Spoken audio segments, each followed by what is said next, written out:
Bonjour à toutes et à tous, bienvenue sur votre chaîne d'information en continu. Nous recevons sur ce plateau Frédéric Motte. Bonjour à vous. Bonjour. Merci d'être avec nous. Vous êtes le président du MEDEF Hauts-de-France. Alors on va tout de suite parler de l'actualité parce que ça vient de tomber. Pinky qui a rejoint PSA dans l'application d'un grand point de la réforme du Code du travail, c'est bien sûr la rupture conventionnelle collective, on le rappelle aux téléspectateurs.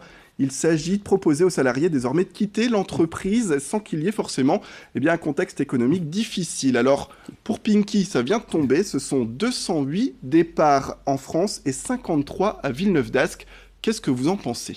Le premier point moi, que je voudrais dire, c'est que je n'ai jamais vu un chef d'entreprise qui devait se séparer de collaborateurs avec plaisir. C'est toujours une décision extrêmement difficile. On a du mal à recruter. Vous investissez dans vos collaborateurs pour les former. Et puis à un moment, c'est la situation économique, c'est les évolutions du modèle qui font que ça ne passe plus. Et donc il vaut mieux devancer les difficultés qui pourraient arriver. Et c'est, j'imagine, alors je ne connais pas concrètement la situation et de manière très précise de Pinky, mais justement, sentant les évolutions des modes de consommation, parce que tout à chacun évolue, eh bien l'entreprise est confrontée à des décisions qu'elle doit prendre. La nouvelle loi lui permet d'anticiper et de pouvoir justement régler ces dossiers-là de manière plus rapide, tout en continuant le dialogue. Parce que certains voudraient dire « non, ça se fait de manière arbitraire ». Non, il y a toute une procédure qui comporte un dialogue obligatoire avec les organisations syndicales, mais qui permet d'aller plus vite. Et donc ça permettra à l'entreprise de plus vite se remettre sur des bons rails pour, pourquoi pas, demain, reprendre des embauches. Mais quand on voit le chiffre, 208 départs en France, 53 à Villeneuve-d'Ascq, est-ce qu'on se dit quand même qu'on va de l'avant en termes d'emploi dans la région et en France ? Je crois qu'il ne faut pas prendre ce chiffre qui est évidemment important, qui est, on peut le comprendre, préoccupant pour les salariés au premier chef, mais je pense qu'il faut regarder ça de manière globale. Vous avez des secteurs qui sont plutôt en destruction d'emplois, puis vous avez des secteurs qui sont plutôt en création d'emplois. On sait bien, et tout à chacun, nous sommes consommateurs. Quand vous ou moi allons acheter quelque chose sur les réseaux sociaux ou sur Internet, eh bien c'est évidemment quelque chose que vous n'allez pas acheter chez Pinky ou dans un autre magasin. Et donc il y a les conséquences. Et d'un côté, on va embaucher chez des grands distributeurs sur Internet. Et puis, malheureusement, ça va être des restrictions d'emploi chez des magasins traditionnels. Alors, Frédéric Motte, on va parler également d'un autre grand point de l'actualité. Ça fait un peu la une en ce moment des journaux. C'est un projet d'Emmanuel Macron concernant la taxation des entreprises lorsqu'elles ont recours de manière trop importante aux contrats courts. Là aussi, c'est quelque chose que vous regrettez peut-être ?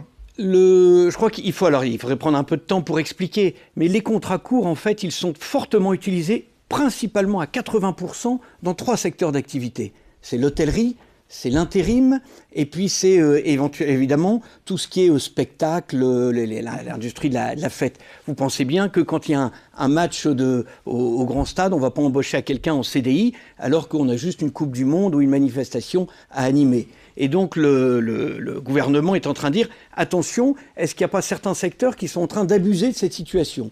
Et donc la démarche très constructive du gouvernement, c'est justement de ne pas dire « Allez, c'est comme ça, on vous taxe ». Il est en train de venir vers nous en disant « Essayons de trouver une solution intelligente ensemble ». Et nous, on peut justement saluer cette démarche. Et donc actuellement, il y a des négociations cette semaine-ci pour que justement, avec les différentes branches concernées, on puisse trouver des solutions pour montrer qu'il y a un effort de la part des entrepreneurs, pour qu'on garde aussi cette souplesse que permet le CDD, mais qu'il n'y ait pas d'abus. Donc on comprend bien le fait qu'aujourd'hui vous êtes quand même d'accord pour que justement ces contrats courts soient quand même un peu plus limités. Il faut pas qu'il y ait d'abus. Et je crois que on est tous, ce sera du gagnant-gagnant. Si ce sont les entrepreneurs qui gagnent seuls, ça ne fonctionnera pas. Il faut que les salariés et les entrepreneurs puissent gagner chacun de leur côté.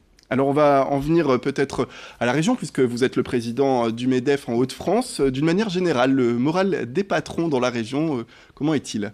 Il va mieux. Soyons francs, il y a un certain nombre d'indicateurs qui sont très positifs.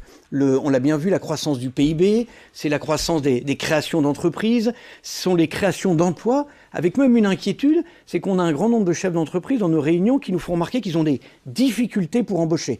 Donc ça relance sur un autre sujet qui est celui de l'adéquation de la formation et des emplois, sur un certain nombre de réformes sur lesquelles le gouvernement s'est justement attablé. Mais oui, les carnets de commandes sont plutôt plus positifs.